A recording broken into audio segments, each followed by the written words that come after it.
जय हिंद फ्रेंड्स। स्वागत है आप सभी का आपके अपने चैनल गणित मंत्रा में। साथियों, इस पूरे लूसेंट बुक से हम लोग आप सभी को 1000 टॉप लेवल का सवाल करवाने वाले हैं। कितना मेरे साथियों? 1000 सवाल। मेरे साथियों, ये सवाल काफी ज्यादा इंपॉर्टेंट होंगे। आप किसी भी प्रतियोगी परीक्षा की तैयारी करते हैं, जैसे एसएससी, रेलवे, बैंकिंग या फिर बिहार दरोगा, बिहार पुलिस, बिहार कार्यालय प्रचारी, बिहार एसएससी, बिहार डीएलएड, किसी भी गवर्नमेंट एग्जाम की तैयारी करते हैं मेरे साथियों, ये 1000 प्रश्न आप सभी के सीधे सवाल जो है एग्जाम में फंसने वाले सवाल है। आइए, इससे आपकी बेसिक चीजें भी कंप्लीट हो जाएगी मेरे साथियों। आप कितने चीजों को पढ़े हैं ये भी आपका रिकॉल हो जाएगा। तो आइए, आज 1000 सवाल का हमारा फर्स्ट क्लास होने वाला है गाइस। तो आइए आज की इस क्लास को शुरू करते हैं। साथियों, पहला सवाल आप सभी के सामने है कि भारतीय संविधान में मौलिक अधिकार का विचार मुख्यतः किस देश के संविधान से लिया गया है?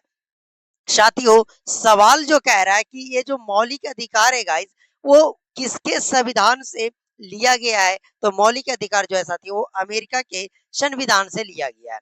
किसके संविधान से लिया गया है गाइस?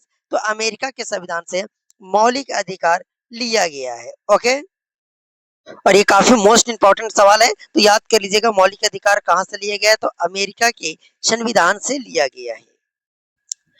अगला सवाल है गाइस कि भारत का राष्ट्रीय जलीय जीव कौन सा है?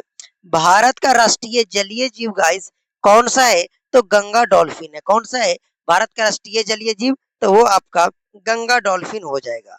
ओके, अगला सवाल है गाइस कि सिंधु घाटी सभ्यता का प्रसिद्ध बंदरगाह नगर कौन सा था? सिंधु घाटी सभ्यता का गाइस प्रसिद्ध बंदरगाह नगर जो था वह कौन सा था? तो कौन सा था मेरे साथियों? तो लोथल। कौन सा था सिंधु घाटी सभ्यता के प्रसिद्ध बंदरगाह? तो वह लोथल हो जाएगा। ऑप्शन सी यहाँ पे सही आंसर हो जाएगा। ओके, अगला सवाल है गाइस कि जय जवान जय किसान का नारा किसने दिया था? जय जवान जय किसान का जो नारा है मेरे साथियों, किसने दिया था? तो लाल बहादुर शास्त्री जी ने जय जवान जय किसान का नारा दिए थे। कौन? लाल बहादुर शास्त्री। ओके, अगला सवाल है मेरे साथियों, ये आपका साइंस से सवाल है कि मानव शरीर में रक्त का शुद्धिकरण मुख्यतः किस अंग में होता है? रक्त का जो शुद्धिकरण है गाइस, वो किस पार्ट में होता है, किस ऑर्गन में होता है, कौन से अंग में होता है मेरे साथियों? तो गुर्दे में होता है। किस में होता है? गुर्दे में रक्त का शुद्धिकरण होता है। याद कर लीजिएगा, किसमें? गुर्दे में। ओके, अगला सवाल है गाइस कि भारत में हरित क्रांति का जनक किसे के रूप में किसे जाना जाता है? मतलब भारत की बात कर रहा है कि भारत में हरित क्रांति का जनक के रूप में किसे जाना जाता है मेरे साथियों? तो एम एस स्वामीनाथ को भारत में हरित क्रांति के जनक के नाम से जाना जाता है। कौन हो जाएंगे? M S Swaminath. Option A is the right answer आपका हो जाएगा। अगला सवाल है गाइस कि गीतांजलि का लेखक कौन है?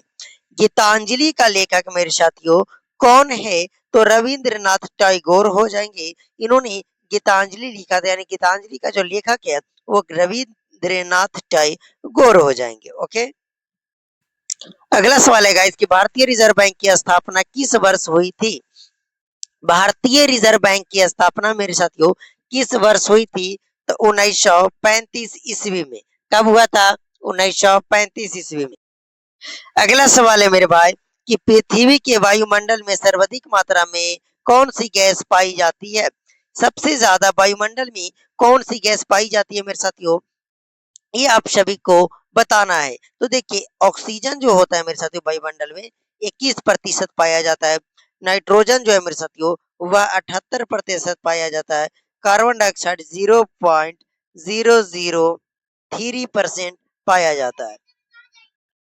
तो आप बताइए मेरे साथियों, कौन सा सर्वाधिक वायुमंडल में पाए जाने वाला गैस कौन सा है? तो 78%, यानी कि नाइट्रोजन हो जाएगा साथियों। ऑप्शन बी यहाँ पे सही आंसर आपका हो जाएगा। अगला सवाल है कि भारत का सबसे बड़ा राज्य क्षेत्रफल की दृष्टि से कौन सा है? यानी एरिया के हिसाब से भारत का सबसे बड़ा राज्य कौन सा है मेरे साथियों? तो राजस्थान हो जाएगा। अगर जनसंख्या के हिसाब से पूछेगा तो वो चेंज हो जाएगा।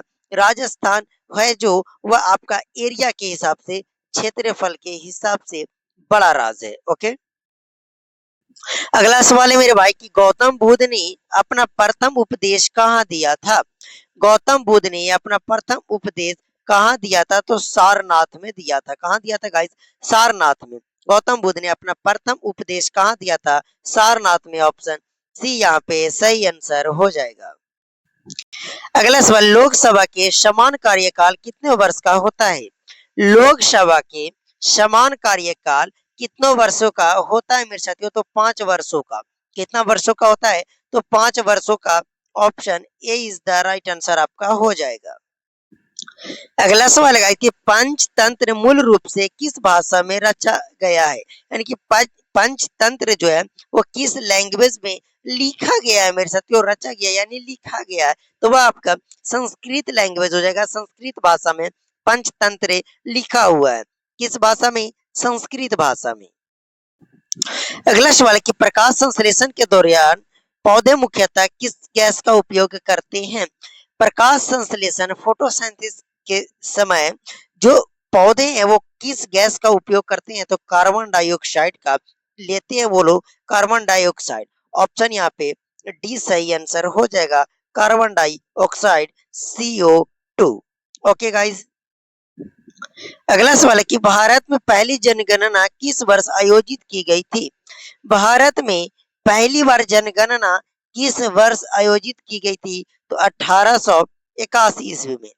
कब की गई थी साथियों? तो 1881 ईस्वी में। ऑप्शन बी यहाँ पे सही आंसर हो जाएगा। अगला सवाल है, दी एल इलाही की स्थापना किस मुगल शासक ने की थी? दीन ए इलाही की स्थापना जो है वह किस मुगल शासक ने किया था मेरे साथियों? तो अकबर ने। किसने किया था? अकबर। ऑप्शन सी यहाँ पे सही आंसर हो जाएगा। अगला सवाल है मेरे भाई कि वायुमंडल की सबसे निचली परत कौन सी है? वायुमंडल की सबसे निचली परत जो है मेरे साथियों वह शोभ मंडल है। क्या? शोभ मंडल भारत की ये वायुमंडल की सबसे निचली परत है। ओके, अगला सवाल है, भारत का राष्ट्रीय गीत जो वंदे मातरम है किसने लिखा था? भारत का राष्ट्रीय गीत किसने लिखा था मेरे साथियों? भारत का राष्ट्रीय गीत क्या है? वंदे मातरम। भारत का राष्ट्रीय गान क्या है? तो जन गण मन है। ओके, तो इस किसने लिखा था मेरे साथियों भारत का राष्ट्रीय गीत? तो किसने लिखा था? तो बंकिम चंद्र ने। किसने लिखा था मेरे साथियों राष्ट्रीय भारत का राष्ट्रीय गीत वंदे मातरम? बंकिम चंद्र ने लिखा था। ओके, अगला सवाल है, किसी वस्तु का भार यानी वेट पृथ्वी पर अधिकतम कहाँ होगा? किसी वस्तु का भार पृथ्वी पर अधिकतम कहाँ होगा मेरे साथियों? कहाँ? तो ध्रुव पे। कहाँ होगी? पोल पे। पोल पे यानी कि ध्रुव पे। कहा मेरे साथियों? पोल पे।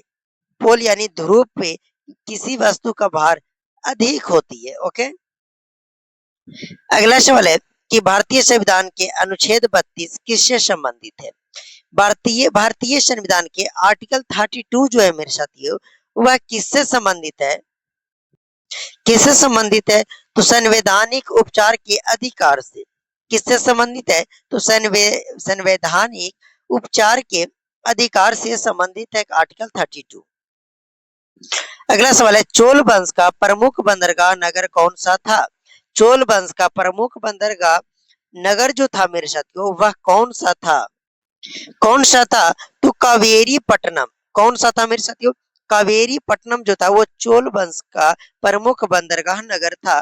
कावेरी पट्टनम। ओके, अगला सवाल है कि भारत की सबसे लंबी नदी कौन सी है? भारत की सबसे लंबी नदी किसे माना जाता है? तो गंगा नदी को माना जाता है। भारत की सबसे लंबी नदी कौन सी है साथियों? तो गंगा नदी हो जाएगा। अगला सवाल है मेरे भाई कि विटामिन सी की कमी से कौन सा रोग होता है? विटामिन सी की कमी से कौन सा रोग होता है मेरे भाई? तो स्कारबी। क्या होती है? स्कारबी जो है विटामिन सी की कमी से होने वाली रोग है स्कारबी। ओके, अगला सवाल है कि भारतीय संविधान के प्रस्तावना में समाजवादी और पथ निरपेक्ष शब्द जो है किस संशोधन द्वारा जोड़ा गया है? भारतीय संविधान के प्रस्तावना में मेरे साथियों समाजवादी एवं पथ निरपेक्ष ये जो शब्द है वो किस संविधान संशोधन के तहत जोड़ा गया था? तो 42वां संविधान संशोधन के तहत।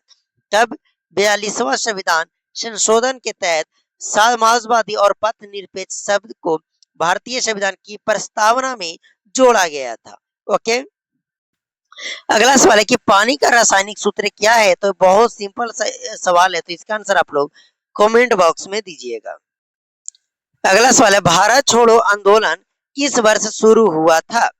भारत छोड़ो आंदोलन किस वर्ष शुरू हुआ था गाइस? तो 1942 यानी 1942 ईस्वी में। कब हुआ था साथियों? तो 1942 ईस्वी। ऑप्शन डी यहाँ पे सही आंसर हो जाएगा। अगला सवाल है भारतीय राष्ट्रीय कांग्रेस का प्रथम अध्यक्ष कौन थे? भारतीय राष्ट्रीय कांग्रेस के प्रथम अध्यक्ष कौन थे? तो डब्ल्यू.सी. बनर्जी। कौन थे मेरे साथियों? डब्ल्यू.सी. बनर्जी तो जो थे भारतीय राष्ट्रीय कांग्रेस के प्रथम अध्यक्ष थे, प्रथम अध्यक्ष। ओके, अगला सवाल है मेरे भाई कि सूर्य के सबसे निकट कौन सा ग्रह है? सूर्य के सबसे निकट कौन सा ग्रह है? तो बुध ग्रह है। कौन सा ग्रह है मेरे साथियों सूर्य के निकट? तो बुध ग्रह। ओके, अगला सवाल है मुद्राक्षस के रचयिता कौन माने जाते हैं?